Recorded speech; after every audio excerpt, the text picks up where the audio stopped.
Welcome to Therapy in the Great Outdoors, the podcast where we explore the business and practice of nature-based pediatric therapy of all kinds. If you're an outdoor-loving pediatric practitioner in the fields of occupational, physical, or speech therapy, social work, or mental health, this podcast will help you start and grow a successful nature-based practice or program.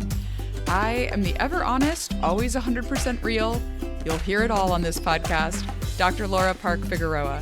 I'm a pediatric OT with over 20 years of experience, and I run a thriving nature-based practice with profitable locations in 2 different states and multi-six figures in revenue. I also host the free online community at therapyinthegreatoutdoors.com to help you pursue your nature-based therapy dreams too. Are you ready to take action on those dreams? Let's jump in. Hello, friends. I'm recording this just a few days before I am going to leave for the Growth Code Conference in Florida. So if you are listening and you were there, I hope we met. I realize I forgot to say last week, it's really hard when you do a podcast because you're often recording like long before the episode's going to go out. So it's hard for me, at least. I don't know. Other podcasters seem to do it easily, but for me, it's really difficult to time episodes to know what to say when you will be listening to it, not when I am actually recording it, right? So by the time you listen to this, I will actually be back from the conference, but I have to record this episode early because I don't want to come back at 10:30 at night on a Sunday and have to record the episode to come out at 5 a.m. on Monday, which is when I publish. So here we are, and what I want to talk about this week is the Therapy in the Great Outdoors shop that I am working on getting open for you all. So if you haven't heard already, or if you didn't listen to the last few episodes ago when I did my year in review episode that I do every year, sharing kind of inside behind the scenes of my business, I am not running my business coaching program for the first 6 months of this year. Now, some of that does have to do with a lot going on in my private practice. So the other piece of that was that there just didn't seem to be enough interest to make it worth my time running it, even though I know that the program is great because people have given great feedback about it. So one of the things I am working on instead, because it is a little bit more of a flexible project than having a program that I'm running where I have to show up consistently online, is I'm working on getting a shop set up. So I'm going to have a Therapy in the Great Outdoors shop where you can buy resources to support your nature-based therapy work with children. So what I want to do in this episode is kind of do a little bit of behind the scenes with you and share with you some of the things that I currently have inside of some paid areas of my programs, specifically inside of my business coaching program, and get feedback from you all after this episode about what would be the most helpful to you. So if you have feedback for me, please share it with me either by posting inside of the free Therapy in the Great Outdoors community or sending me a DM inside of the Tigo community, because I am taking a break from social media right now. It has been divine. I have to tell you all, I am loving it. I feel just so much mentally healthier not being on Instagram and Facebook right now. So I don't think that this is going to be a long-term thing, because for my business, I do feel like I need to be there occasionally. But I think, I've never really taken a fast from social media, like actually gone off social media and not I've just always felt like it's kind of a pull on my attention. Like, but what if someone messages me for the business and I don't see it or whatever? I basically just set it up to where I have a post there that says I'm taking a break and I'm just not worrying about it. And it just feels really nice to do that. And it has really focused my attention on the community, which is where I want to be focusing my attention, not on all of the craziness that goes on social media. So I'm not on social media right now. So if you want to get in touch with me, you do need to come into the Therapy in the Great Outdoors community to message me or to post there.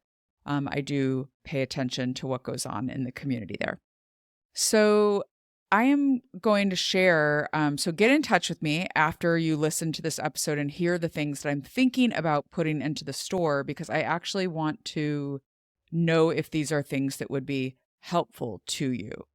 So some of you who are listening might already have some of these things. I'm planning to do some edits to everything and refresh kind of some of the things that I have on offer, and then put them in the store for people to buy a la carte. So you wouldn't need to buy my whole business coaching program in order to get this one form or whatever.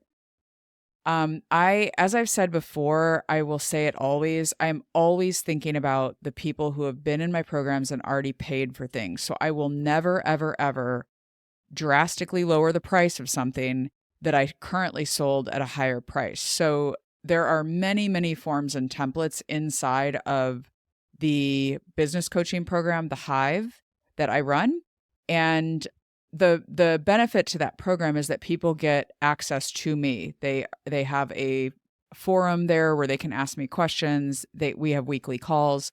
So I don't feel, I feel like I need to say this publicly so that you guys know I'm being transparent about this. I don't feel as though offering templates or anything that I had inside of that program is taking away from other people that bought that program already, because they have had the experience of being in community with other people, getting group coaching, getting to ask me questions whenever they need it in their business for many months on end, either 6 months or a year, however long they stay in. So I don't think that it is a disservice. I feel like I might have even asked people on one of the calls about this, but I don't feel like it's a disservice to people that have been in the Hive in order for me to, what am I trying to say? I don't feel like it's a disservice to people that have been in the Hive for me to individually sell some of these templates that they have had access to. People in the Hive have also had access to me to ask me for templates, and we've created those or shared those with them based on what people in that program needed. So, okay. There's a lot here, so I'm not going to be able to go through every single thing that I have here that may be offered in the Tigo shop. But basically, these are going to be digital products for the most part that you will be able to purchase in order to run your nature-based practice or program in a much more efficient way, because it takes so much time to create these things. And over the last 10 years in my practice, we have created a lot of templates that really work for what we need to do in the business. So I'm going to say I will name about 5 of these. I can't go through, there's probably 30 or 40 here, 30 maybe, I think. So the first one I would propose or think about putting in the shop is a marketing table display. So it's a Canva template. If you're not familiar with Canva, it's a online graphic design platform that even non-graphic designers like me can use. It's very simple to use. And it can take a lot of time. If you don't pay a designer, it can take a lot of time to create visually appealing displays to put on a marketing table when you go to a local community business fair. So you might go to a camp fair or something like that, and you have your marketing table and you have little information displayed, right, about your practice. I spent so much time creating these, and I am really good at marketing. I'm really good at writing copy, which is marketing language on documents. Like, basically, copy is just a word in the marketing world that they say for like writing that sells something, essentially. So I'm really good at writing copy, and I created these table displays. I think there's 4 or 5 of them there that are able to be edited by you with your own branding, putting your own logo, your own colors, etc.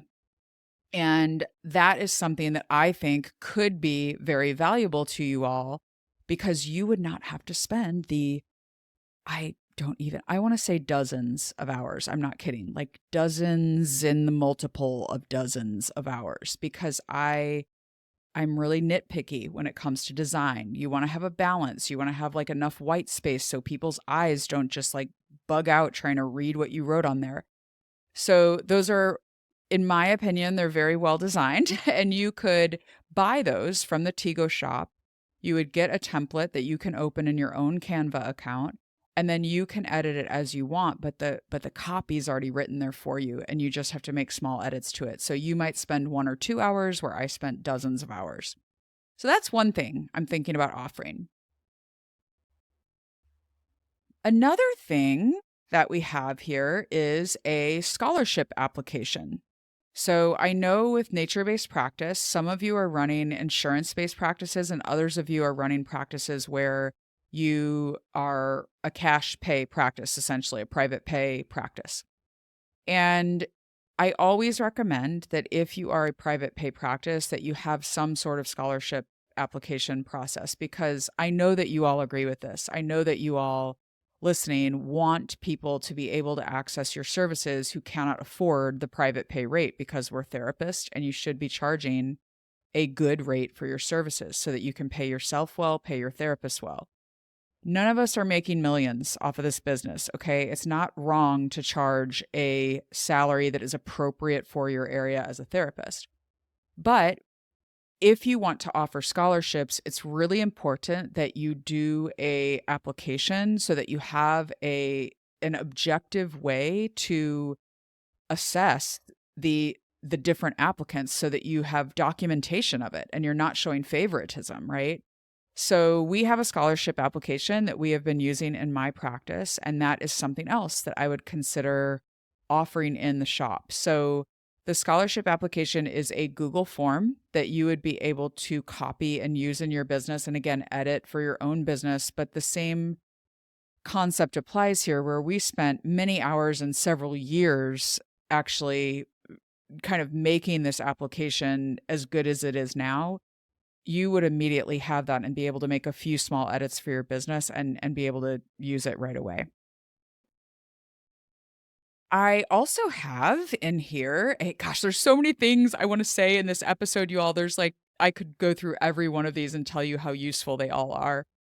So we have a Flowdesk lead magnet setup. It's a training and a checklist to help you set up a lead magnet in your business. So Flowdesk is an email service provider, and a lead magnet is something that you use to attract people to your business. It's something you give away for free in order to get an email from a potential customer so that they are then on your email list and you can let them know when you have services opening.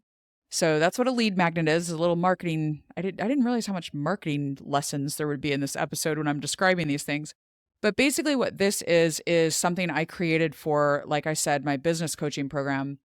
It's a training and a step-by-step checklist to help you set up your first lead magnet on your website using Flowdesk as your email service provider. I love Flowdesk. I will put an affiliate link inside of the episode notes for the show notes for this episode. If you are not familiar with Flowdesk, I would highly recommend it. It is the best by far. I have used 3 or 4 different email service providers since I've started my business, and it is the best by far. It is so simple to use. I just love it. I cannot recommend it highly enough. So that is there. Sorry if you hear people in the background. I have a mic on, but I am recording while there are lots of people at home, and they are all right outside the door of my office right here. So boys are very loud when they all get together, and they're probably watching sports or something. So there's some shouting going on. Anyways. So that is another thing I would think about offering inside of the Tigo shop. Like that would be a lead magnet, how to set up I would probably title it something different, right? Like how to set up your first lead magnet in Flowdesk. This is a training and a checklist that you can use to walk you step by step through it and get it done. The nice thing about getting that lead magnet set up is that once you have done it, it is done. And it's gathering those emails for you in the background, and you can then start building a relationship with people who are interested in your service by providing them helpful, free information just by sending emails to them. So that is another thing. Let's see, what else here would this is very valuable. I have a document which shows the pay structure and examples of how I set up bonuses in my businesses over the years. In my business, in my practice over the years. I'm so used to saying businesses, but there are no bonuses in my Therapy in the Great Outdoors business because it's just me, essentially, in my practice. So that document kind of walks through everything that we put on an offer for our employees and how we determine pay. Like, what do we pay? What is kind of that's going to change, and depend on where you live, obviously, but that is super helpful to people because I feel like a lot of times this is sort of shrouded in mystery. Like, what do people's offers look like? And what do you have to like outline in an offer? So that could be really helpful. And bonuses too can get really complex. And I have vastly simplified what we do in my business, but I do still bonus employees for specific things. And I think it can be really helpful to you all to kind of see what someone else has done. And again, take that, make it your own, change it as you need it. But that is like a Google Doc that you would have with all of that information inside of the Google Doc. Another very valuable thing I have, which I could consider putting in the shop, is these 5R work plans. So if you've not heard of a 5R work plan, you can listen to, I'll put that in the show notes too. And it's an episode. Yeah, it's from a business podcast, but I can't remember the name of it right now. I will find it and link it in the show notes, but it's from a women's business podcast. And a 5R work plan is basically a 1-page document for any role in your business. For every single role in the business, in my practice, we have a 5R work plan.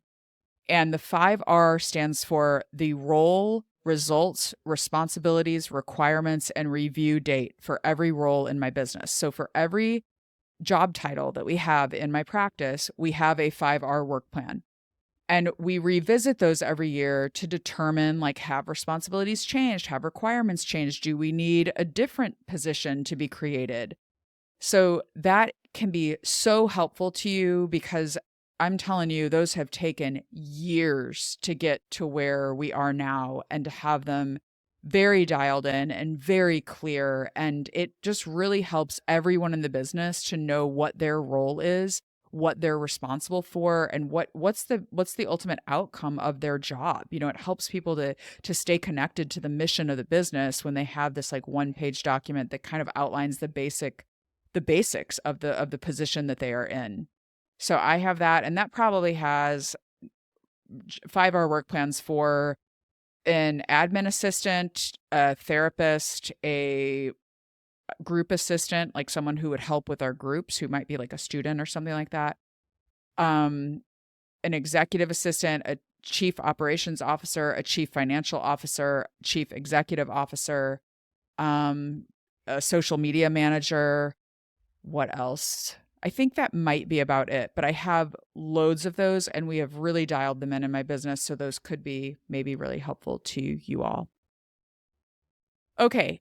The last one I am going to, let me just do a couple more. I'm just going to tell you guys a couple more because I want to get you guys excited and hear your input about what would be most helpful to you in your practice right now, right? So I realize these are all kind of businessy things, but if you are running a nature-based program, you do have to have a lot of these things in place. So even if you're running it as a program for someone else. So another thing we have is a 6-step agenda for an effective parent consult call. So it really gives you an outline with some scripted, kind of really clear objectives for an effective parent consult call and some ways that you can document that call very simply in order to just give you a structure. If you're like me, I love to talk and I get on the phone with a parent and I could probably talk to them for 2 hours about their kid. And then we could talk about everything. We could just start talking about life and other things, the parent's job. And, I just love to, I'm super extroverted and I love to meet people and hear their stories. And so holding those parent consult calls can sometimes be hard for me because I can let them go really, really, really long.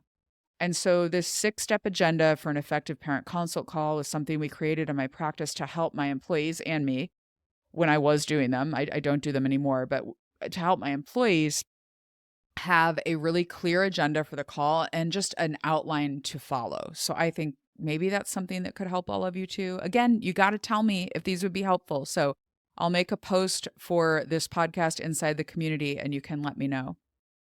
All right. What do I think? We have a super bill template, which if you are a cash pay practice, that's like the paid in full invoice that you give to people. I'm sure we will put that in the store for a low cost kind of option for you.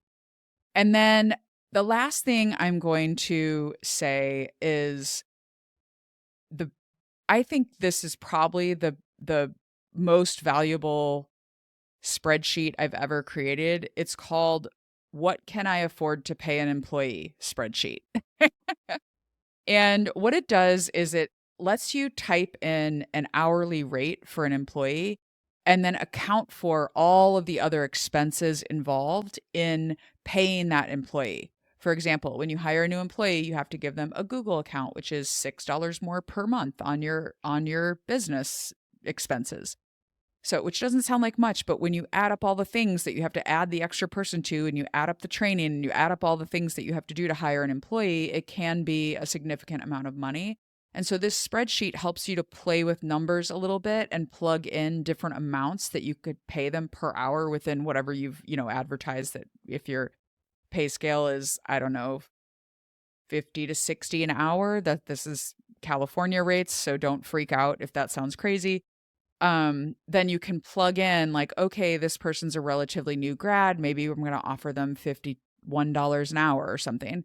Then you can plug that in and you can actually see with how many groups and how many individual services they're going to run. You can make all of that in the spreadsheet and it will literally help you account for every expense, how much money the employee is bringing in. And if you pay them this much money, what is the profit margin for your business? So it's not you must have profit when you have an employee. You have to. The business has expenses, and that is a reality of running a business. So this spreadsheet is so valuable. It has helped me it has saved me from making many mistakes when I hire people and just given me a real metric to confidently enter negotiations with a potential employee to say, realistically, I cannot pay you that much because these are the numbers, and even to use numbers from that spreadsheet. Now, I don't know that I would show an employee that spreadsheet itself because that is yours as the business owner to have that information.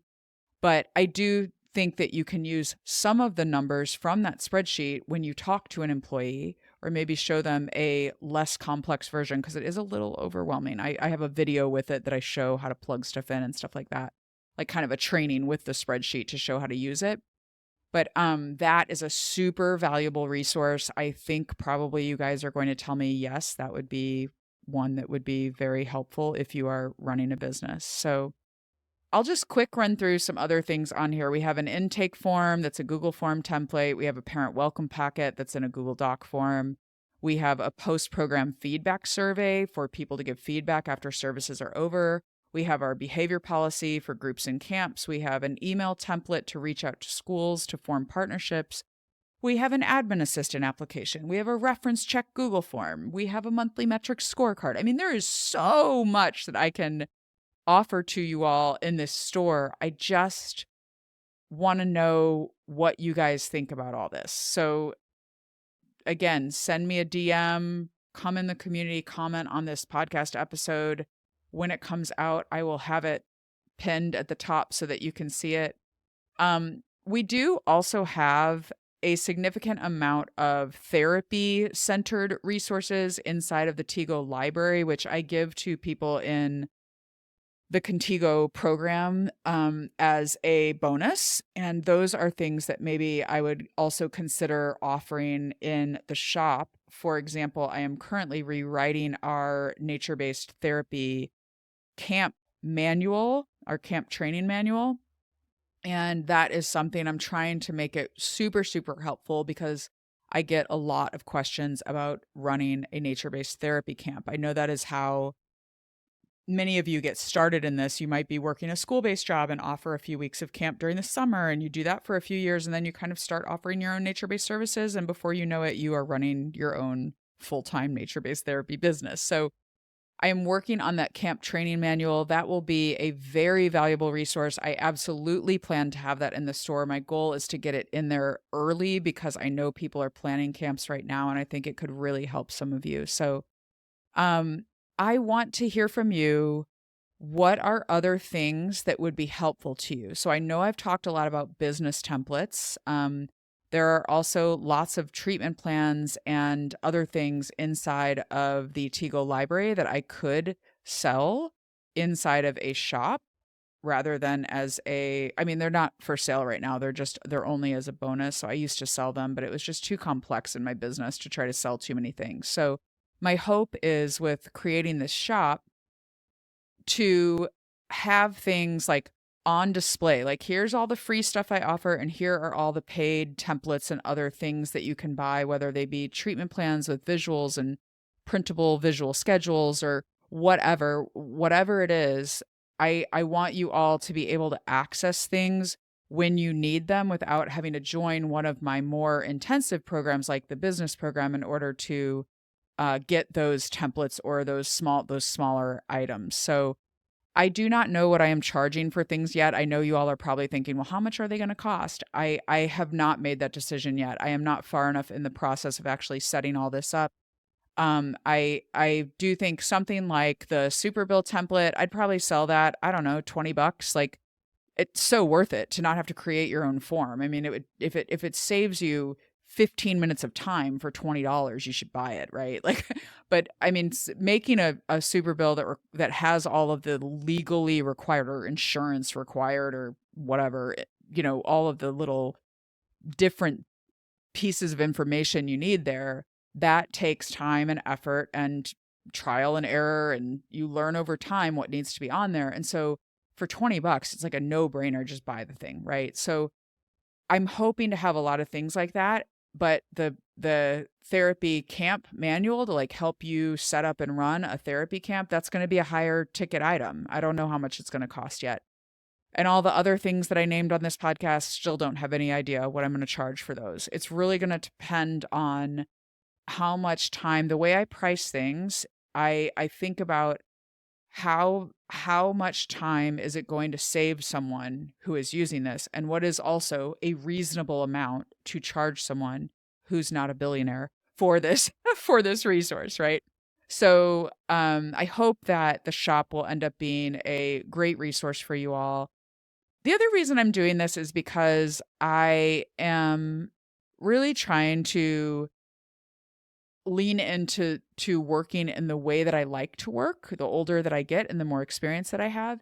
And one of the things I really like doing is creating these kind of things that can be used over and over and creating them very well and systematically in a way that I know will work based on my experience, right? And again, it's not gonna I'm not trying to say my experience is the best, okay? But I have been running this business for a long time now. And so I like working on things that I don't have you're required to be here from 3 to 5 today or whatever. So this is something, creating this shop for you all is something that I can work on in kind of a leisurely way, since this first quarter or two of 2025 is going to be very busy in my practice.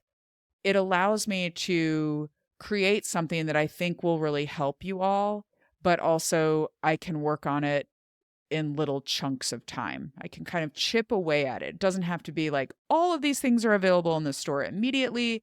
It can be a couple things are available to start, and all my free stuff will be there too. I have, I think, 6 or 7 different free offers that I have out there, like my ebook and a camp planning chart and a book list, and there's a lot of things. My article that I wrote, my research article. So there's lots of things that I've done for free that are out there, including this podcast, but that won't be in the shop. But And then there'll also be all of the things for sale the templates and things and digital products. So I want to know what you think. So please come into the Tigo community and tell me on this post and weigh in. And if there are things that I did not mention, so there's lots of other things I have this could be an hour-long episode, but I will stop there. And if there are things that you really, really want or that could be really helpful to you that came to mind while you were listening to this, please come into the community and weigh in on the post, make a comment on the post, or just you can even post an actual just new post in the community and tag me in it. So inside of the Tigo community, if you didn't know this, you can tag me on any post that you do, like at Laura, and it'll come up Laura Park Figueroa. You'll see me and you can tag me. And then I get like a notification. So I'm sure to see your post if you do that. I try to check into the community very consistently, at least once a week. So I generally do more than that, but I am committed to doing it at least once a week. So, okay, I want to know what you need. That is what I'm thinking about offering, some of the things that maybe are going to be on offer. And I think that is it for now. I am trying to think if there's any announcements. I don't think there are. This was kind of one big announcement about the shop. So until next week, get outside, connect, reflect, and enjoy therapy in the great outdoors. Bye.